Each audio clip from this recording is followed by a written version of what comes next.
80% 200 грамм тұз ерітіндісі мен 5% 800 грамм тұз ерітінділерін қосқанда жаңа ерітіндіде тұздың мөлшері қандай болады?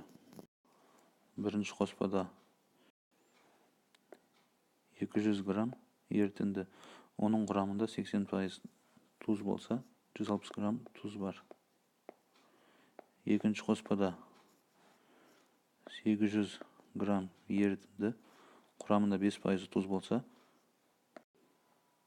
40 грамм тұз бар. Ал осы екеуін қосқанда шығатын қоспаның жалпы массасы 1000 грамм. Ал тұздардың массасы 160 пен 40 қоссақ 200 грамм.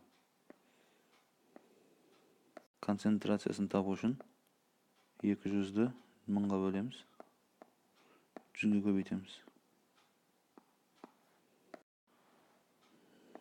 100 бен 1000-ның 2-ден қысқарады. 200-ді 10-ға бөлетін болсақ 20%. Дұрыс жауабы 20% нұсқасы.